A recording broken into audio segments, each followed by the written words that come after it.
है, तो उसने वहां भी बसना शुरू कर दिया। ठीक है, बात समझ में आ रही है? अगला लिखो चैप्टर 2।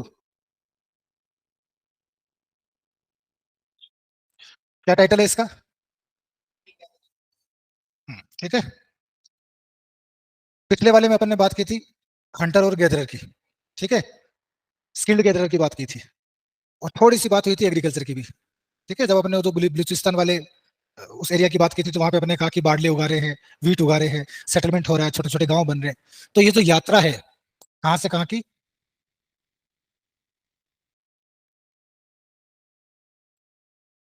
हंटिंग गैदरर टू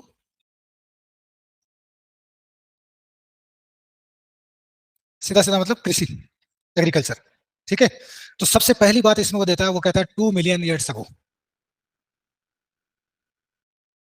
ये आपको कहाँ लेके जा रहा है? इसको आप ऐसे समझो जैसे पिक्चर नहीं चलती क्या, इतने साल पहले। तो अब आपको उस एज में पहुंच जाना है। क्या बात कर रहे हैं कि people were Hunter and gatherers. ठीक है, लोग क्या थे? हंटर्स और गैदरर्स से। बताने की जरूरत नहीं कि इसका मतलब क्या होता है। और जो हंटर और गैदरर होता है वो नोमैडिक सोसाइटी होती है। ठीक है, एक जगह से दूसरी जगह जाते हैं, ट्रेवल करते हैं, वो लोग मूव करते हैं प्लेस टू प्लेस। ठीक है, और मूव करने के रीजन क्या क्या होते हैं?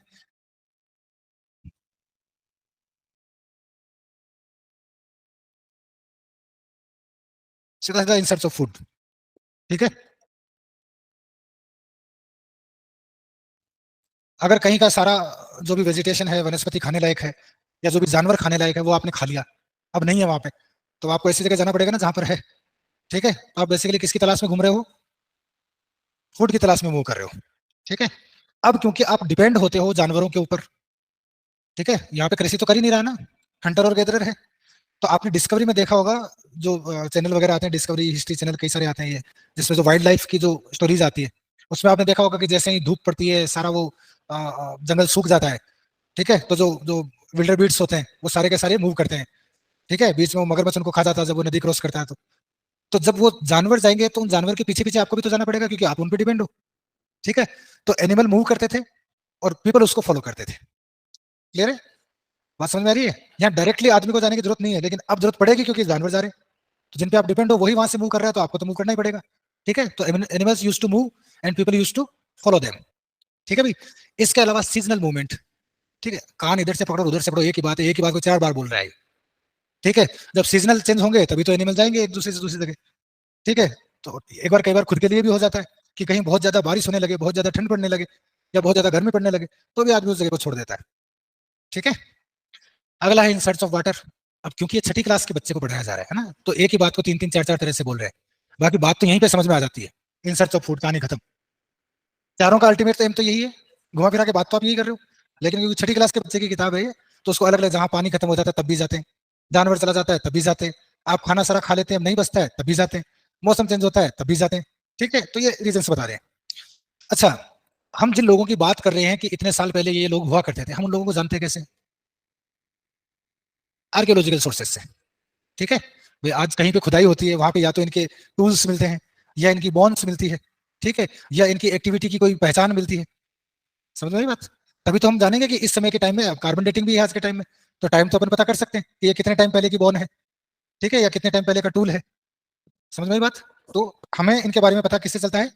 टूल से पता चलता है। ठीक है, अब पता तो टूल से भी चलता है, एसएस से भी चलता है, इनकी बॉन्ड से भी पता चलता है। ठीक है, इनके सेटलमेंट से भी पता चलता है। ठीक है, कहीं पे कोई घर वर निकल आया, कोई गड्ढा निकल आया जिसमें लोग रहते हैं, जिसे पिट वेलिंग कहते हैं। ठीक है, तो इसमें छोटा सा टूल शब्द इस्तेमाल दिया है, क्योंकि है ये छठी क्लास के बच्चे की, तो आप ये मत देखना कि ये सारा क्यों नहीं बता रहा है। वो इतना ही बता रहा है जितना छठी क्लास के बच्चे के समझ में आता है। ठीक है, और हम भी उसी हिसाब से चलेंगे। क्लियर है? तो अभी किससे पता चलता है? टूल्स से पता चलता है। अच्छा, टूल्स किन किन चीजों के बने होते थे? ये हो सकता है स्टोन के बने हो। ठीक है, हो सकता है हड्डी के बने हो, और अभी तक मेटल तो आया नहीं है, तो हो सकता है लकड़ी के बने हो। ठीक है, इसके अलावा ये टूल्स की मेकिंग कैसे कैसे होती होती कैसे बनाए जाते होंगे? टूल्स की उस समय में दो मेन प्रोसेस थे मेकिंग के। एक तो ये था कि दोनों हाथों में एक एक पत्थर ले लो, और एक पत्थर से दूसरे पत्थर को तोड़ तोड़ के उसको तीखा करते जाओ, ताकि वो चीरने के, काटने के, फाड़ने के काम में आए। ठीक है, तो पहला मेथड तो ये होता था। और दूसरा मेथड होता था कि एक पत्थर को किसी ऐसे हार्ड सरफेस पे रखो, और दूसरे पत्थर को एक टूल के रूप में इस्तेमाल करो। ठीक है, दूसरा तरीका होता था। क्लियर है? तो पहला तो by hitting one stone by another stone, ठीक है, और दूसरा प्रेशर स्केल टेक्निक बोलते हैं उसको। ठीक है, इसमें है या नहीं है? एक्चुअली मैंने हिंदी अंग्रेजी दोनों देखी है, तो हिंदी और अंग्रेजी में थोड़ा सा अंतर है। ठीक है, कुछ चीजें उसमें है, कुछ इसमें नहीं है, हालांकि बहुत ही गलत बात है। जब आप केवल मीडियम में चेंज कर रहे हो तो कंटेंट तो सेम रखो भाई, यहाँ तो कंटेंट ही चेंज हो रहा है। क्लियर है? तो पहले तो हमने देखा कि ये टूल किस किस चीज के बने होते हैं, फिर हमने देखा कि ये टूल बनाते कैसे हैं, तो हमने दो मेथड्स की बात की। ठीक है, और तीसरा अपन देखते हैं कि इनके यूजेस क्या क्या होते होंगे, ये इन टूल से करते क्या होंगे। तो या तो वो किसी चीज को काटते होंगे, या किसी चीज को पील ऑफ करते होंगे, छीलते होंगे उसको। ठीक है, जिसको स्किनिंग कहते हैं, जैसे जानवर की खाल उतारना, तो उसके लिए भी एक ब्लेड जैसा तीखा पत्थर चाहिए जिसको पकड़ के वो छील सके, खाल निकाल सके। ठीक है, या तोड़ने के उस लिए उसको चाहिए होगा, जैसे कोई अखरोट है, अब अखरोट को उसको खाना है तो क्या करना पड़ेगा, कोई हार्ड फ्रूट है उसको खाना है तो क्या करना पड़ेगा, तोड़ना पड़ेगा। कोई बोन है, ठीक है, उसको बोन मेरो खाना है अंदर से, नॉन वेजिटेरियन हो गया? नहीं। ठीक है, देखा होगा कि जो नॉनवेज खाते हैं वो हड्डी को ऐसे तोड़ के फिर उसको चूसते हैं। ठीक है, अब कोई ऐसी हड्डी जो दांतों से नहीं टूट रही है, तो फिर उसको तोड़ने वाला टूल चाहिए। तो ऐसे कोई स्पेसिफिक आज की तरह के टूल नहीं होते थे, दिखने में तो लगभग एक जैसे ही लगेंगे वो। ठीक है, तो या तो वो उनको काटने के काम में लेते थे, या फिर उनको तोड़ने के काम में लेते थे, या फिर उनको छीलने के काम में लेते थे। ये तो बात हुई खाने के बारे में। इसके अलावा भी वो डिगिंग के लिए उसका इस्तेमाल करते थे, अगर कुछ खोदना है तो भी वो उसका इस्तेमाल करते थे। इसके अलावा जो एनिमल स्किन होती थी उसको सीविंग के लिए भी इस्तेमाल करते थे, सिलते थे उसको। ठीक है, कपड़े की तरह नहीं, लेकिन एक लबादे की तरह दो कनेक्ट भी करते होंगे तो कुछ ना कुछ तो चाहिए होगा उनको। तो ये इनके क्या होते थे, यूजेस होते थे। क्लियर है? तो हमने अब इनको नोट्स को इसी तरह बनाना, ज्यादा लिखना नहीं है। टूल इनके बने होते थे, इस तरीके के होते थे, ये यूजेस होते थे। ये पूरी कहानी इतने में खत्म हो जानी चाहिए। ठीक है ना? अभी जब इन लोगों को रहना होगा, जैसे अभी आपने थोड़ी देर पहले पूछा था ना कि सर ये पानी के पास ही रहते होंगे, वो बात आ गई है। जब इनको चूज करना होगा कि मैं रहना कहाँ है, तो वो किस जगह को चूज करेंगे, जहां पे प्लेंटी ऑफ फूड हो। ठीक है, जो उनको खाने के लिए जो चीजें चाहिए वो हो, पीने के लिए पानी हो, और जहां पे उसको शेल्टर मिल सके। ठीक है ना, तीन ही चीजें चाहिए, रोटी कपड़ा मकान। ठीक है, तो जब चूज करते थे तो ये कोशिश करते थे कि वो वाटर बॉडीज के नजदीक रहे। ठीक है, या जहां पे टूल्स की अवेलेबिलिटी हो ताकि वो उसका इस्तेमाल कर सके। ठीक है, जहां फाइन स्टोन्स अवेलेबल हो जिनके वो टूल्स बना सके। तो ये क्राइटेरिया होता था उस जगह को चूज करने का जहां पर ये लोग रहे। इसके अलावा एक शब्द आता है भीम बेट का, नाम सुना है?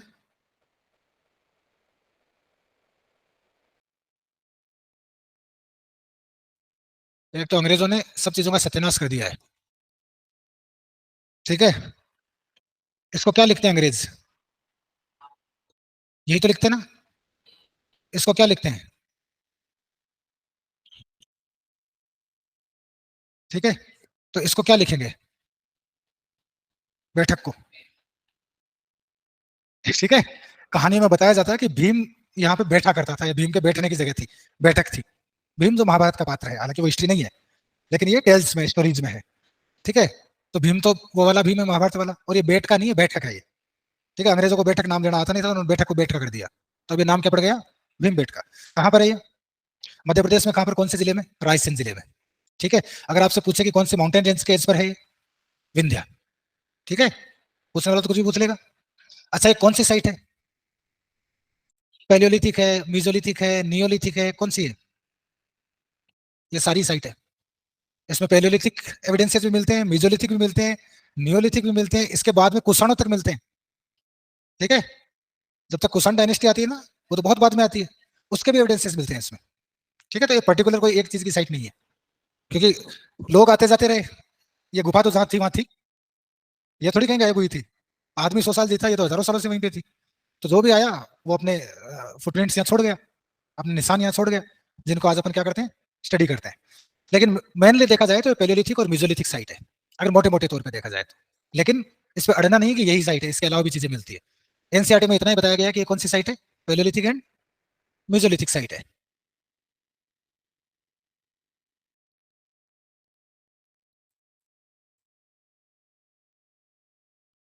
ठीक है भाई। अच्छा, ये कौन सी सेंचुरी के अंदर है? वाइल्ड लाइफ सेंचुरीज है ना इंडिया में बहुत सारी, कौन सी सेंचुरी के अंदर है? रातापानी। ठीक है, ये यहीं पे नोट कर लो, क्योंकि हमने तो याद कर लिया कि ये एमपी के अंदर है। अगले ने पूछा ही नहीं जिले के बारे में या राज्य के बारे में, वो तो ये पूछ रहा है कौन से माउंटेन रेंज में, फिर आप ढूंढते फिरोगे। तो कौन सी माउंटेन रेंज में है? विंध्य के सदर्न एज पर है, ठीक है ना। इसके अलावा अगर वाइल्ड लाइफ सेंचुरी की बात करो तो कौन सी में है? Ratapani wild life sanctuary. किसने डिस्कवर किया था इसको? विष्णु श्रीधर ने, ठीक है ना। और यूनेस्को ने इसको वर्ल्ड हेरिटेज साइट कब बनाया? जुलाई 2003।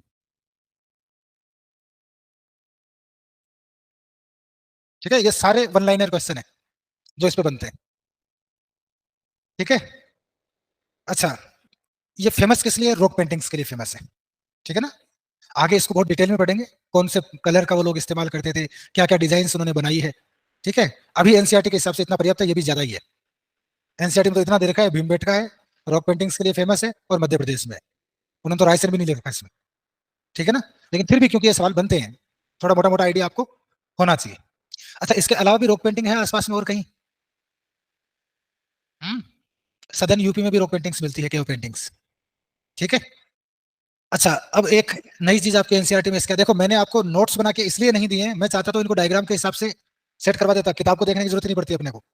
लेकिन मैं नहीं चाहता कि आप इसको अलग तरीके से पढ़े, आप छठी के बच्चे की तरह ही पढ़े, जैसे एनसीईआरटी चल रही है वैसे ही चलो, ठीक है ना।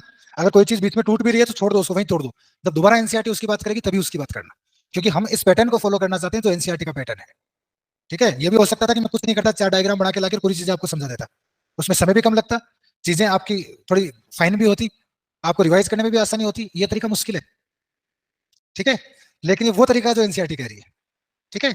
और हमने तो पहले देखा कि एनसीईआरटी का मकसद तभी पूरा आता है जब आप एनसीईआरटी को एनसीईआरटी के तरीके से पढ़ोगे, ठीक है। इसको बाकायदा डिजाइन किया है एक रिसर्च टीम ने बैठ के, सरकार ने खूब फंड दिया उनको इस बात को डिजाइन करने के लिए, तो वो हमसे ज्यादा समझदार है कि कौन से टॉपिक की बात कहाँ करनी होगी, ठीक है ना।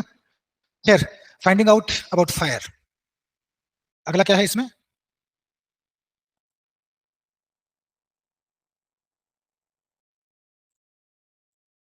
आग की खोज, ठीक है। सबसे पहले जो इसके एविडेंसेस मिलते हैं वो कुर्नूल में मिलते हैं, कुर्नूल केव्स में, ठीक है, कुर्नूल केव्स में मिलते हैं। यहाँ पे क्या मिलती है? राख वगैरह मिलती है, ठीक है, तो उससे पता चलता है कि आग का अर्लीस्ट एविडेंस है, क्लियर है। फिर दूसरा दे रखा है कि आग से क्यों, क्या क्या किया होगा, उसके यूजेस क्या होंगे आग के। तो पहला तो आप जो आपका जो फूड है उसको आप रोस्ट कर सकते हो, पहले आप कच्चा मीट खाते थे, अब उस मीट को पका के खाने लगे, ठीक है। तो एक तो रोस्ट करने के लिए काम में आ रहा है, दूसरा लाइट के लिए भी काम में आ रहा है, रात में रोशनी दे रहा है आपको, तीसरा आपको जानवरों से भी बचा रहा है, ठीक है, क्लियर है। तो ये 3 बड़े मोटे मोटे यूजेस थे। आज तो आग से बहुत सारे काम हो रहे हैं, पहले तो प्राइमरी 3 काम यही थे। इसके बाद में आता है आपका डोमेस्टिकेशन, ठीक है। डोमेस्टिकेशन क्या होता है? जानवरों को पालतू बनाने का जो प्रोसेस होता है उसको डोमेस्टिकेशन कहते हैं, ठीक है। अभी वापस पहले वाली जगह पे जाओ कि जो हंटर और गैदरर्स थे, उन्होंने सबसे पहले अपने आसपास की चीजों को ऑब्जर्व करना शुरू किया, हर चीज को उन्होंने ऑब्जर्व किया, फ्लोरा एंड फोना दोनों को ऑब्जर्व किया। उन्होंने देखा कौन से पेड़ पौधे अपने काम के हैं, कौन से जानवर अपने काम के हैं, किन पेड़ पौधों को काम में लेना है, किन से दूर रहना है। कुछ जहरीले पेड़ पौधे भी तो होते हैं। इसी तरीके से कौन से जानवरों से दूर रहना है, कौन से जानवरों को काम में लेना है, किस तरह के पत्थरों को काम में लेना है, उसने अपने आसपास की चीजों को क्या किया? ऑब्जर्व करना शुरू किया। ऑब्जर्व के बाद में उन्होंने क्या किया? सेलेक्ट किया, चुना, ठीक है, और सेलेक्ट करने के बाद में डोमेस्टिकेट किया। तो इसका प्रोसेस क्या रहेगा? पहला ऑब्जर्व करना, ठीक है, दूसरा उनको सेलेक्ट करना, और तीसरा डोमेस्टिकेट करना, ठीक है। अच्छा, जब वो सेलेक्ट करते होंगे तो किन किन बातों का ध्यान रखा होगा उन लोगों ने? हम्म? हाँ, भाई एक तो कोई बीमारी नहीं हो, जिन भी जानवरों को आप सेलेक्ट कर रहे हो वो बीमार टाइप के जानवर नहीं होने चाहिए, क्योंकि वो बीमारी आप तक आ जाएगी, ठीक है। दूसरी बात, वो आक्रामक जानवर नहीं होने चाहिए, घास खाने वाले जानवर होने चाहिए, ठीक है। इसके अलावा है, हाँ, आप उनसे क्या लेना चाहते हो वो भी उनके पास होना चाहिए। जैसे फालतू ही तो बना के क्या करोगे फालतू उसको, ठीक है। भाई आपको दूध चाहिए, आपको मीट चाहिए, तो वो चीज उन जानवरों के पास है या नहीं है, तब उनको लो, ठीक है। इसके अलावा पेड़ पौधों में आप देखोगे कोई जहरीला तो नहीं है, जिसके मोटे अनाज हो उसको अपन फसल में लेके आएंगे, ठीक है, क्योंकि मोटे अनाज चुनने में, सेलेक्ट करने में इजी होते हैं, क्लियर है। इसके अलावा जेंटल हो एनिमल, ठीक है, अगर फ्लोरा की बात करें तो कल्टीवेशन के लिए सुटेबल हो, ठीक है। तो ये सिलेक्शन के समय उन्होंने क्या किया? ध्यान दिया। अब जो अर्लीस्ट प्लांट्स है जिनको डोमेस्टिकेट किया गया, ठीक है, वैसे प्लांट्स के लिए डोमेस्टिकेशन बड़ा अजीब सा शब्द लगता है, जानवरों के लिए ज्यादा अच्छा शब्द है, लेकिन एनसीईआरटी यही इस्तेमाल कर रही है। ठीक है, पहले प्लांट्स जो उन्होंने सेलेक्ट किए हैं वो कौन से हैं? Wheat and barley. ठीक है, और अगर पहले जानवर की बात करें तो डॉग, लेकिन एनसीईआरटी में क्या लिखा है? Goat and sheep. ठीक है, डॉग को उन्होंने पालतू बनाया है डिफेंस के पर्पज से। ठीक है, अभी तो डिफेंस की बात ही नहीं आ रही। ठीक है, अभी किसकी बात आ रही है? यूजेस की बात आ रही है। तो उस कैटेगरी में अपन देखेंगे, देखो अगर केवल एक ही जवाब देना तो फिर कुत्ता ही देना, क्योंकि सबसे पहला जानवर जिसे पालतू बनाया गया वो कौन सा जानवर है?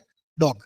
ठीक है, लेकिन यूजेस के हिसाब से हम उनसे जो चाहते हैं उसके हिसाब से भेड़ बकरी, जिनको पालतू बनाया गया। अच्छा, डॉग भी पालतू बना होगा तो कैसे बना होगा? डॉग किसकी, किसके कन्वर्जन से बना है? भेड़िए से। ठीक है, और भेड़िए के अंदर एक खास बात होती है कि वो पालतू नहीं बनता। ठीक है, ये इंस्टिंक्ट होती है उसके अंदर ही। आप सर्कस में देखना, सारे जानवर मिल जाएंगे आपको, हाथी, शेर, यहाँ तक कि जंगल का जो राजा होता है बब्बर शेर, वो भी मिल जाएगा वहां पे नाचते हुए। कभी आपको भेड़िया नहीं मिलेगा। भेड़िया को पालतू नहीं बनाया जा सकता, और इंसान ने सबसे पहले भेड़िए को ही पालतू बनाया। ठीक है, तो वो भेड़िया जो पालतू बन गया वो भेड़िया नहीं रहा, वो कुत्ता हो गया। ठीक है, क्योंकि भेड़िए से ही कुत्ता बना है। क्लियर है? तो वो भेड़िए तो धीरे धीरे क्या हो गए? डोमेस्टिकेट होते चले गए, वही आगे चल के क्या बने? डॉग्स बने। क्लियर है? और आज भी जो जो डोमेस्टिकेट नहीं हो पाए, वो आज भी नहीं हो पाए, वो आज भी नहीं होते। और इसका सबसे बड़ा एग्जाम्पल है कि सर्कस में कौन सा जानवर नहीं होता? भेड़िया नहीं होता। बाकी खतरनाक से खतरनाक जानवर मिल जाएगा। क्लियर है भाई? अब जब ठीक है, आपने जानवर पाल लिए, आपने छोटा मोटा अनाज भी पैदा करना शुरू कर दिया। ठीक है, तो जब अनाज आप पैदा करोगे तो आपको उसको स्टोर करने की जरूरत भी पड़ेगी। ठीक है, तो फिर आपने क्या किया? बर्तन बनाना शुरू किया। पहले बहुत बेडन के भोंडे बर्तन बनते थे, बाद में धीरे धीरे उनमें शार्पनेस आने लगी। ठीक है, इसके अलावा कई बार वो क्या करते थे कि गड्ढा खोद कर उसमें गाड़ देते थे उसको। ठीक है, रिटेन करने के लिए, सेफ रखने के लिए उसको, अनाज को। समझ में आ रही बात? कई बार वो खुश हो जाते तो किसी को गिफ्ट भी कर देते थे कि ये ले, ये दानी तू रख। समझ में आई बात? तो ऑब्जर्वेशन ने किसको लीड किया? डोमेस्टिक सिलेक्शन को। सिलेक्शन ने किसको लीड किया? डोमेस्टिकेशन को। डोमेस्टिकेशन ने किसको लीड किया? सेटल लाइफ को। अब सेटल लाइफ को आप कह सकते हो कि स्टोरिंग भी आ जाता है उसके अंदर गिफ्टिंग भी आ जाता है, और उसके अंदर कंज्यूमिंग भी आ जाता है, कि वो कंज्यूम भी कर रहा है, स्टोर भी कर रहा है, और गिफ्ट भी कर रहा है, ट्रेड नहीं कर रहा है। ठीक है ना? गिफ्टिंग ट्रेड नहीं होता है। बात समझ में आई? यहां तक कोई प्रॉब्लम? अच्छा, इसके अलावा कुछ टाइम पीरियड के नेम और डेट दी हुई है, नेम्स एंड डेट्स। ठीक है, जिसमें से सबसे पहला दिया गया पैलियोलिथिक।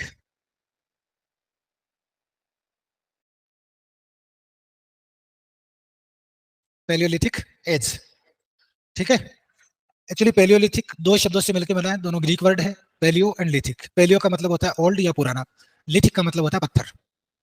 ठीक है, तो जो शुरुआती इंसान ने जो जिन पत्थरों का इस्तेमाल किया होगा, उन पत्थरों के आधार पर इस टाइम पीरियड का नाम क्या पड़ गया? पैलियोलिथिक। ठीक है, तो दो वर्ड से इसमें कौन कौन से? Palaeo and lithos. ठीक है, इसका मतलब तो क्या होता है? ओल्ड, और इसका मतलब क्या होता है? स्टोन। ठीक है, और लगभग 2 मिलियन ईयर्स अगो से लेके और 12,000 साल पहले तक ये इसका टाइम पीरियड है।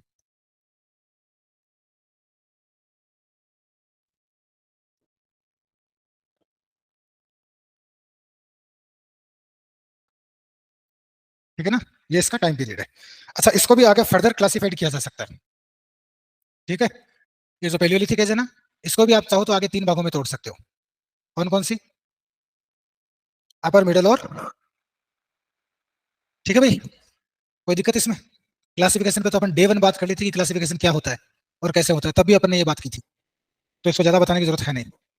अच्छा, सबसे इंटरेस्टिंग चीज है कि ह्यूमन का जो भी इतिहास है, उसका 99% जो टाइम है वो इसी एज में कंज्यूम हुआ है। अगर अपन आदमी के इतिहास को देखें ना, कि आदमी की शुरू से लेके और ये अब तक का इतिहास, ठीक है, तो इसमें ये इतना सा टाइम बाकी है, ये बाकी सारा का सारा क्या है? पैलियोलिथिक है। ठीक है, तो इसका मतलब क्या हुआ? इसका मतलब हुआ learning is a very tough process. हमको अपने दिमाग को डेवलप करने में इतने साल लग गए, सिर्फ क्या डेवलप करने में, कि कौन से पेड़ काम के हैं, कौन से पत्थर काम के हैं, कौन से जानवर काम के हैं, आग कैसे जलाई जाती है। ठीक है, सिर्फ इन चीजों को जानने में इतने साल लग गए। सोचो, 2 मिलियन से लेके 12,000, लगभग जो 99% टाइम है वो सारा यहीं पे कंज्यूम हो गया। अब जो बचा हुआ 1% टाइम है, उसमें आपके सारे ब्रॉन्ज एज, प्रणा age, iron age, ancient India और मॉडर्न इंडिया ये सब आएंगे। बचे हुए 1% में 99 तो यही खा गया।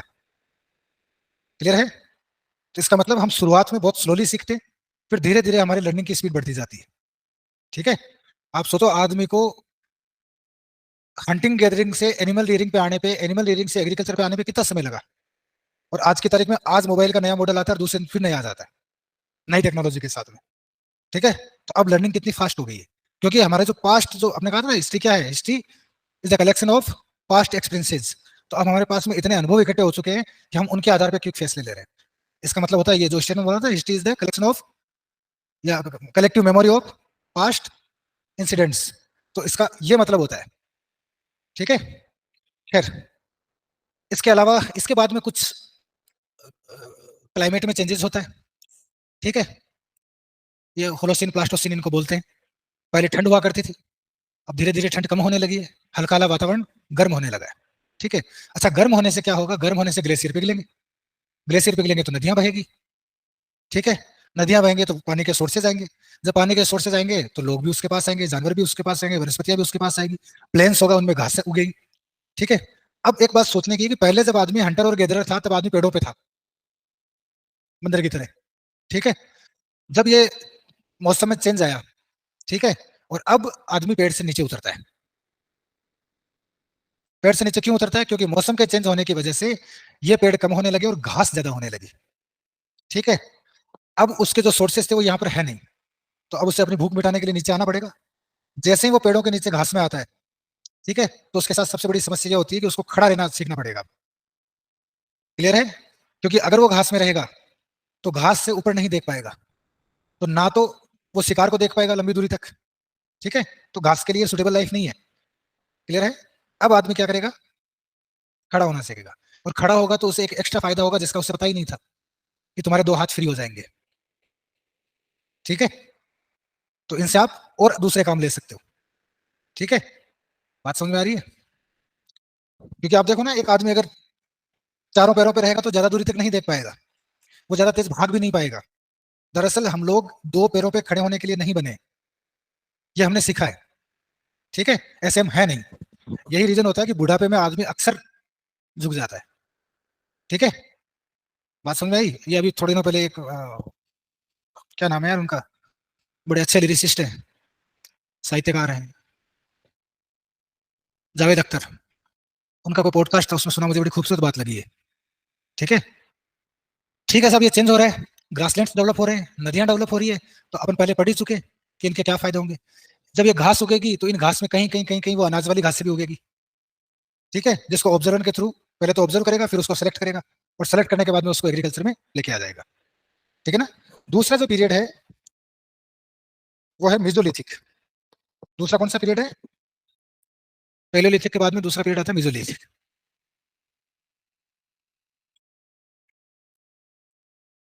इसमें आदमी कंपेरेटिवली छोटे पत्थरों का इस्तेमाल करता है। ठीक है? और छोटे को अपन क्या बोलते हैं, माइक्रो, इसलिए इस पीरियड को माइक्रोलिथिक भी बोला जाता है। चाहे तो आप मिजोलिथिक कह दो, चाहे आप माइक्रोलिथिक कह दो। अब छोटा पत्थर है तो ज्यादा दूर तक मार करेगा, उसको होल्ड करना, पकड़ करना आसान रहेगा, ग्रिप उसकी आसान रहेगी। ठीक है? बात समझ में आ रही है? अब इस एज में आके और आदमी क्या बनता है, एनिमल लीडर बनता है। ठीक है? इस फेज में, इससे पहले वाले फेज में वो क्या था, समझाई बात? क्योंकि अब उसका पहले तो पेड़ों पे ही था ना, अब जमीन पे आया तो जमीन के जानवरों से दोस्ती भी होगी। क्लियर है? मेजोलिथिक, और मेजोलिथिक के अंदर इसको माइक्रोलिथिक भी कह सकते हो। इसका टाइम है 1200 टू, सॉरी 12,000, 10,000, ये इसका टाइम पीरियड है। और इससे पहले वाला देखे तो 2 मिलियन। तो ये वाला जो टाइम स्पेन है, ये तो क्या था, पेलियोलिथिक। ये वाला जो टाइम स्पेन है ये क्या है, मेजोलिथिक। और इसके बाद वाला 4,000 तक क्या है, नियोलिथिक। ठीक है? और उसके बाद में तो इंडस वैली सिविलाइजेशन वो आई जाती है। तो ये समझ में आई पूरी चीज? अच्छा, इसके अंदर उसने क्या किया, एनिमल रीडिंग शुरू की। एनिमल रीडिंग के लिए उसने ऑब्जर्वेशन किया, जानवरों की फूड हैबिट को ऑब्जर्व करने लगा वो, कि कौन से जानवर है जो मांस खा रहे हैं, कौन से जानवर है जो घास खा रहे हैं, किनको डोमेस्टिक बनाया जा सकता है, किनको नहीं बनाया जा सकता, ये जो जानवर है ब्रीडिंग कैसे कर रहे हैं, उस ब्रीडिंग पैटर्न को उसने समझा और उनको डोमेस्टिकेट किया। क्लियर है? इसके अलावा छोटे पत्थरों का इस्तेमाल किया, बॉन्स की और वुड्स की सहायता से उसने टूल बनाना शुरू किया। ठीक है। वो जो छोटे पत्थर थे वो उनको कहीं कहीं फिट कर देता था, वो हथौड़ी की तरह काम में ले लेता, भाले की तरह उसको काम में ले लेता, कोई तीखी हड्डी लगा दी लकड़ी के आगे। ठीक है, बात समझ में आ रही? नेक्स्ट न्यूलिथिक, नाम से पता चल रहा है। मेनली ये जो टाइम है ये जाना जाता है एग्रीकल्चर के लिए। ठीक है, एग्रीकल्चर की थोड़ी बहुत शुरुआत तो कहीं हो गई थी, मेजोलिथिक में हो गई थी। ठीक है, ऐसा नहीं है कि मेजोलिथिक में आदमी जानता ही नहीं था। ठीक है, जानता लेकिन प्रॉपर वो खेती नहीं करने लगा था, अभी वो प्रोसेस में चल रही थी चीजें। नियोलिथिक आने के बाद आदमी ढंग से सेटल होने लगा और वो खेती करने लगा। इसके अलावा कपड़े बनाने लगा, आज की तरह नहीं, लेकिन फिर भी वो अपना शरीर ढकने लगा। ठीक है, इसके अलावा उसके जो जो टूल्स थे वो और ज्यादा फाइन हो गए। ठीक है, और ज्यादा फर्निश्ड हो गए, उनकी फिनिशिंग अच्छी हो गई, वो उसको घिस के पॉलिश होने लगे, चमकने लगे वो पत्थर। उनके पास कोई पॉलिश होती नहीं थी करने के लिए, जब आप किसी चीज को ज्यादा घिसोगे तो उसमें चमक आ जाएगी, तो अपने आप पॉलिश हो जाएगा। ठीक है, तो उसको तीखा करने के लिए ज्यादा घसेंगे, छोटे टूल्स होंगे उनके। तो इससे पता चलता है कि अगर अब कहीं भी ऐसी कोई साइट मिलती है जहाँ पे अलग अलग तरह के पत्थर मिलते हैं, तो अपन जान सकते हैं ना कि ये किस टाइप के पत्थर है। ठीक है, अब वापस एक बार आ जाओ क्लाइमेट चेंज पे। ठीक है, द चेंज ऑफ क्लाइमेट, और लगभग किस समय शुरुआत होती है? पेलियोलिथिक के ठीक बाद में। ठीक है, पेलियोलिथिक कहाँ खत्म हो रहा है? 12,000 पे खत्म हो रहा है। तो 12,000 के आसपास क्लाइमेट में क्या होता है? चेंज आता है। पहले ठंडा क्लाइमेट होता है, थोड़ा सा स्लाइटली वार्म क्लाइमेट होता है। तो अभी अभी अपन ने बात की कि जब क्लाइमेट गर्म होगा तो ग्लेशियर पिघलेंगे, ग्लेशियर पिघलेगी तो नदियां बहेगी, नदियां बहेगी तो पहाड़ों से होते हुए प्लेन्स में आएगी, जहां पे क्या ग्रो होगी? ग्रास ग्रो होगी। ग्रास ग्रो होगी तो उसी के सुटेबल जो एनिमल्स होंगे वो नए नए, जैसे हिरण वगैरह, खरगोश वगैरह, ऐसे जानवर आएंगे। और आदमी को भी पेड़ों से नीचे आना पड़ेगा, वो सीधा खड़ा होगा, जानवरों से उसका वास्ता होगा। ठीक है, घास में से वो अनाज को पहचानेगा और जानवरों को क्या करेगा? डोमेस्टिकेट करेगा। ठीक है, और कंपेरेटिवली छोटे पत्थरों का इस्तेमाल करना शुरू करेगा। तो एक क्लाइमेट चेंज होने से कितनी चीजें बदल रही है। ठीक है, पूरा का पूरा सिनेरियो बदल रहा है। अच्छा, ग्रासलैंड में ही फिर वो सारी चीज होगी कि भाई कहीं घास खत्म हो गई तो फिर जानवर उस घास की तलाश में कहीं और जाएंगे जहां पे घास होगी, ये उसके पीछे पीछे जाएगा, नई जगह की खोज होगी। ठीक है, ट्रेवल करेगा वो, और नई नई जो फ्लोरा एंड फौना है उनको जानेगा, समझेगा, और अपना जो नॉलेज का दायरा वो बढ़ाएगा। क्लियर है? क्लियर भाई?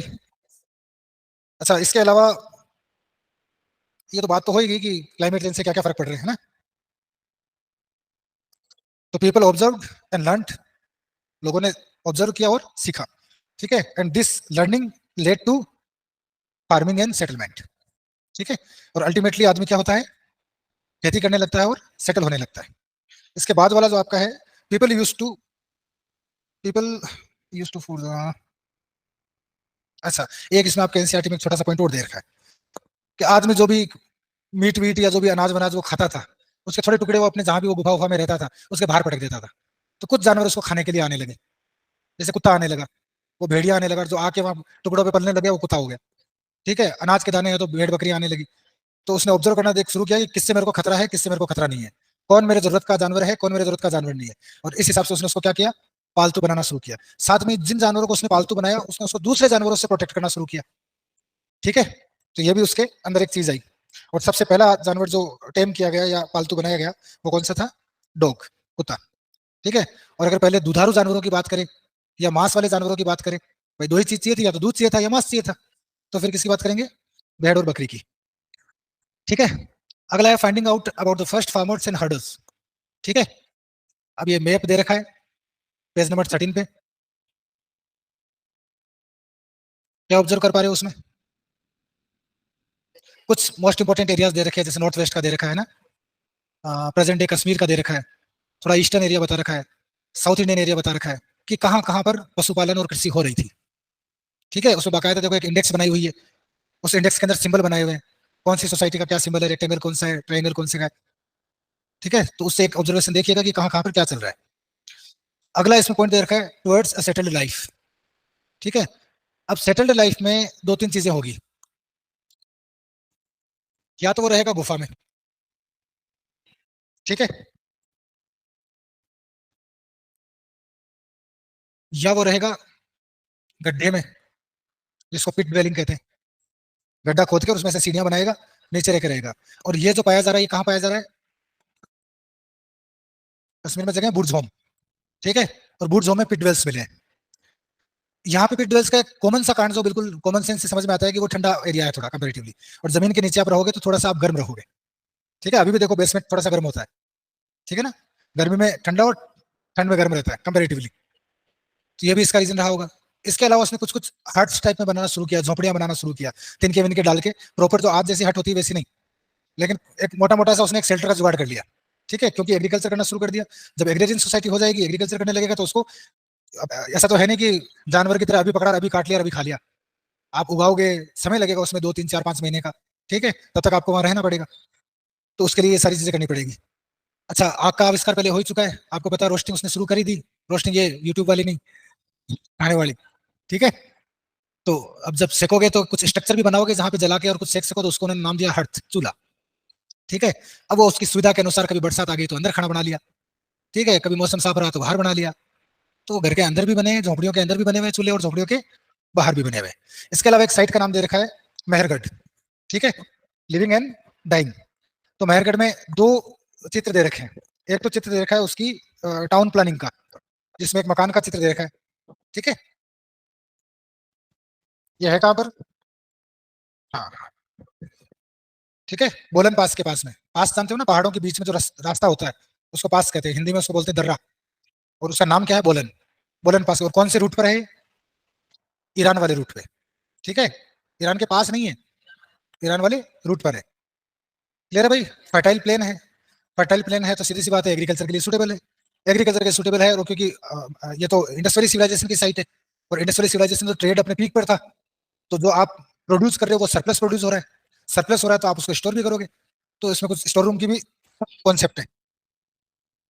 ठीक है, इसके अलावा first to herd sheep and goats.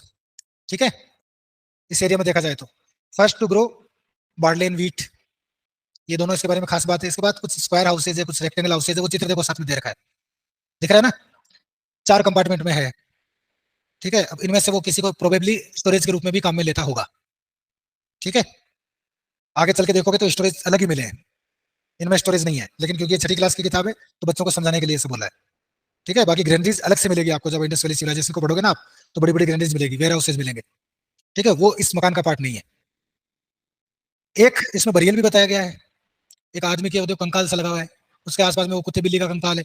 ठीक है, तो ऐसा माना गया कि जिन लोगों के साथ आप रह रहे हो, ठीक है, उनसे आपका अटैचमेंट हो जाता है, और जब वो मर जाते हैं तो आपको उनकी फिक्र लगी रहती है। अब हमें नहीं पता कि यार मरने के बाद क्या होता है, किसी को नहीं पता। जब अपने को पता नहीं होता है भाई, ऐसा समझो कि ये दीवार है और इस दीवार के बाहर हमने नहीं पता क्या हो रहा है, तो कोई आदमी ज्यादा से ज्यादा क्या सोचेगा कि क्या हो सकता है? वो वही सोचेगा कि जो इधर है वही उधर है, इधर इतनी सारी कुर्सियां पड़ी है, उधर भी इतनी सारी कुर्सियां होगी, है ना। आदमी क्या सोचता है, जो दिखता है उसी को तो ऑब्जर्व करता है, वही चीजें तो उसके दिमाग में होती है। आप देखो भीमबेटका के अंदर जो पेंटिंग्स उन्होंने बनाई है, काय की पेंटिंग बनाई है वो? जानवरों की, क्योंकि उसको क्या दिखता था? जानवर दिखते थे, शिकार करने की पेंटिंग बनाई हुई है। क्या करता था वो? शिकार करता था। तो आदमी के दिमाग में वही होता है जो उसके सराउंडिंग्स में होता है। ठीक है, तो अब जीते समय तो मुझे पता है कि क्या चल रहा है, मुझे भूख भी लग रही है, मेरे को खाना भी चाहिए, मेरे को बर्तन भी चाहिए, लेकिन मरने के बाद मेरे को चाहिए या नहीं चाहिए मुझे नहीं पता। लेकिन मैं अंदाज क्या लगाऊंगा, शायद ऐसा ही आगे होता होगा। आज भूख लग रही है, शायद बाद में भी लग रही होगी जिस दुनिया में वो गया। तो वो कोशिश करते थे कि उनकी पूर्ति हो, तो इसलिए कुछ बर्तन भी रख देते, कोई जानवर भी उसके साथ में रख देते। ठीक है, खा पी लेगा। या उनका कोई पालतू जानवर है उसको दफना देते कि इसको बहुत प्यारा था तो साथ ही ले जा। ठीक है, कई जगह पैर्ड बरियल भी मिला है, एक साथ दफनाया गया है। अब ये जरूरी नहीं है कि उन दोनों की मौत एक साथ हुई हो। ठीक है, हो सकता है कोई मरा हो और उसका कोई बहुत प्यारा हो, लोगों ने कहा कि यार इसके बिना तो ये आगे क्या करेगा क्या, इसको भेजो साथ में। ठीक है, होता है ना, आज भी होता है, अब तो खैर बंद हो गया। सती का कॉन्सेप्ट क्या है? सती का यही है कि इस जन्म में मेरा पति है, अब वो मर गया, अब अगले जन्म में उसके साथ मेरे को रहना है, तो फिर वो उसके साथ जाती। वो जौहर था, जौहर में और सती में अंतर होता है। ठीक है, जौहर तब किया जाता है जब कोई इन्वेडर अटैक कर देता है और सेना हमारी वाली हार जाती है। तो फिर वो जो इस्लामिक इन्वेडर्स होते थे वो क्या करते थे, महिलाओं को उठा ले जाते थे, उनको दासियां बना लेते थे, रेप करते थे उनके साथ में। तो उससे फिर बचने के लिए वो आग में कूद जाती थी, उसको बोलते हैं जौहर। सती अलग चीज होती है। सती जब सती में युद्ध की इनकी जरूरत नहीं होती, ऐसे भी कोई आदमी मर गया और पति पत्नी को लगता है कि भाई मुझे तो अब आगे भी इसके साथ रहना है, तो फिर वो उसके साथ जाएगी। ठीक है, ये सती और जौहर में फर्क होता है। ठीक है, तो ये थॉट क्या दे रहा है, ये आफ्टर लाइफ थॉट दे रहा है। तो पहली बार हमें पता चलता है कि उस समय आदमी ने मरने के बाद की जिंदगी को भी सोचना शुरू कर दिया था। ठीक है, तो पहले तो सोच इतनी थी कि भूख लगेगी, बर्तन चाहिए, खाना चाहिए। अब धीरे धीरे इतनी बढ़ गई कि हुरे चाहिए, ठीक है, स्वर्ग चाहिए, अप्सराएं चाहिए, शराब चाहिए। तो आदमी जैसी जैसी चीजें होती है, उस समय शराब वराब हुरे हुरे थी नहीं, तब का स्वर्ग में यही चीजें चाहिए थी। आज शराब भी है, गाड़ियां भी है, तो आने वाले टाइम में हो सकता है स्वर्ग में ये लिखे कि तुम्हें रोल्स रॉयस मिलेगी, वहां पे जाओ, मरते ही स्वर्ग के अंदर। क्लियर है? तो आदमी जो कुछ भी सोचता है वो उसकी सराउंडिंग का परिणाम होता है। एक एल्सवेयर करके दे रखा है, एक फ्रांस की कहानी है, ठीक है, केव पेंटिंग्स इन फ्रांस है, एल्सवेयर में दे रखा है। अरे कुछ स्कूली बच्चे होते हैं, 4 स्कूली बच्चे होते हैं, वो इसकी डिस्कवरी करते हैं। जैसे भीमबेटका है ना अपने यहाँ पे, वैसे फ्रांस में भी एक केव पेंटिंग है, ठीक है, और इस केव पेंटिंग की डिस्कवरी कौन कर रहा है? 4 स्कूली बच्चे कर रहे हैं, ठीक है, जो लगभग 20,000 से 10,000 साल पहले की पेंटिंग है, यानी कि मेसोलिथिक पेंटिंग है, ठीक है, क्योंकि टाइम पीरियड से पता चल रहा है ना। हाँ हाँ हाँ, नहीं नहीं नहीं नहीं, ठीक है ना। आगे ये भी बताया गया कि उन पेंटिंग्स के अंदर ब्राइट कलर इस्तेमाल किए गए थे। वो ब्राइट कलर किन से बनते थे? मिनरल से बनते थे, ठीक है। और ये भी अज्यूम किया गया कि पॉसिबली वो जो पेंटिंग्स बनाई गई थी किसी सेरेमोनियल ओकेजन पे बनाई होगी, क्योंकि उसमें पंप एंड शो है थोड़ा सा। तो डे टू डे लाइफ में तो पंप एंड शो होता नहीं है, कोई खास मौका होता है, कोई शादी बारात निकलती है, कोई त्योहार होता है, तो हो सकता है वो इस तरह का कोई सेलिब्रेशन होगा, उसकी पेंटिंग है वो। लेकिन मजे की बात यह है कि 4 स्कूली बच्चों ने उसकी खोज की, ठीक है, और कहाँ ये? फ्रांस में है। और टाइम पीरियड क्या है उसका? 20,000 से 10,000, लगभग लगभग मेजोलिथिक वाला पीरियड आ रहा है, ठीक है। क्या पेंटिंग है? जंगली भैंसा है, ठीक है, इस तरह के जानवर है, घोड़े हैं जंगली, ऐसी पेंटिंग है। मेजोलिथिक में तो और क्या बनाएगा, यही बनेगा। ये आपका लेसन 2 था, इसमें कोई दिक्कत? ठीक है, अभी आपको क्या काम करना है? पहले वाली क्लास जरूर देखनी है, ठीक है, आप एक्सेस ले लेना और पहले वाली क्लास जरूर देखना। ठीक है, धन्यवाद।